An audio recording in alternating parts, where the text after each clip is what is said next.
Right angle triangle में हमें congruency किस तरीके से देखनी है, ठीक है। तो मैं बस इतना बताना चाहती हूँ कि राइट एंगल ट्रायंगल की जो कॉन्ग्रुएंसी होती है वो बहुत ईजी होती है, ठीक है, क्योंकि इसमें आपको क्राइटेरिया कुछ देखने की जरूरत ही नहीं पड़ती। जैसे कि उसमें देखना पड़ता है हमें, जो बाकी ट्रायंगल्स में हमें देखना पड़ता है, उन ट्रायंगल्स में हमें 3 क्राइटेरिया चेक करने पड़ते हैं, SAS, SSS एंड ASA। लेकिन यहाँ पे एक ही क्राइटेरिया है इसको चेक करने का, and that criteria is RHS criteria. इस क्राइटेरिया में क्या है, हमें बस एक राइट एंगल चाहिए, एक हाइपोटेनस चाहिए और एक साइड चाहिए। सपोज हम नेमिंग कर रहे हैं इस ट्रायंगल की A, B एंड C और इसकी करते हैं P, Q एंड R। अब इस केस में हमें क्राइटेरिया कैसे चेक करना है, ठीक है। तो हमारे पास एक राइट एंगल होना चाहिए, तो हम पहले इसकी मेजरमेंट लेके चलते हैं। Suppose the measurement is given, ये तो 90 डिग्री हमें पता होगा ही ये, ठीक है। और इसमें मेजरमेंट हम लेके चलते हैं, इसका हाइपोटेनस हमें 5 सेंटीमीटर गिवन है, इसको हमें ये 3 सेंटीमीटर दिया है, ये 4 सेंटीमीटर है, this one is 3 centimetre and this angle is 25 degree, जैसे सपोज कि इस तरीके से हमें दिया हुआ है, ठीक है। तो अब इसमें आपको सिर्फ कॉन्ग्रुएंसी नहीं सीखना, इस टॉपिक में आपको कॉन्ग्रुएंसी के साथ एक CPCT रूल भी सीखना है।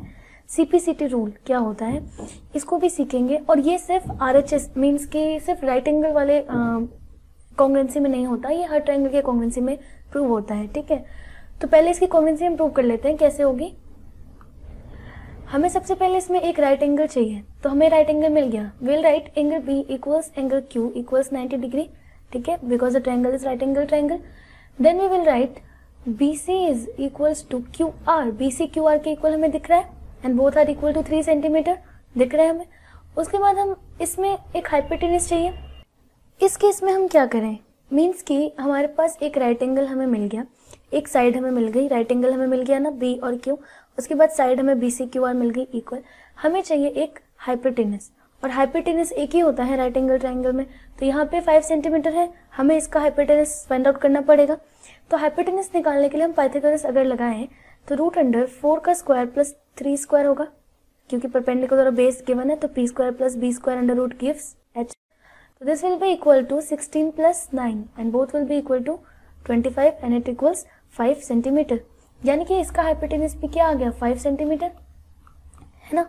यानी कि दोनों हाइपोटेनस हमारे इक्वल आ गए। So we will write AC equals PR equals 5 centimetre, और लास्ट में हम लिखेंगे therefore triangle ABC is congruent to triangle PQR, ठीक है, bye RHS criteria.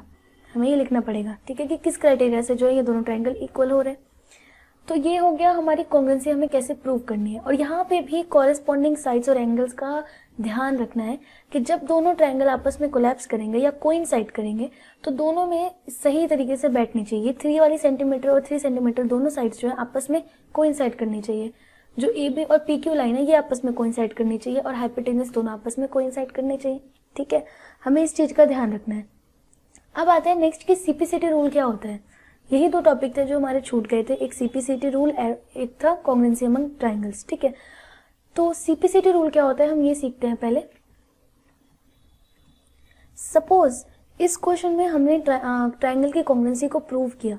In case आपको दिया होता कि if triangle ABC is congruent to triangle PQR then find out angle A, angle R and AB। अगर ये क्वेश्चन होता कि दोनों ट्रायंगल कॉन्ग्रुएंट है, ये हमें पता है, लेकिन आपको इन तीनों की मेजरमेंट निकालनी है। Means the question is saying कि अगर दोनों ट्रायंगल कॉन्ग्रुएंट है, if you are given with this कि दोनों ट्रायंगल कॉन्ग्रुएंट है, तो आप क्या इनके मेजरमेंट निकाल सकते हो, इन 2 एंगल के और इस साइड के। तो डेफिनेटली हम निकाल सकते हैं, और एक ही रूल है, वो है CPCT। CPCT का मतलब होता है कॉरेस्पॉन्डिंग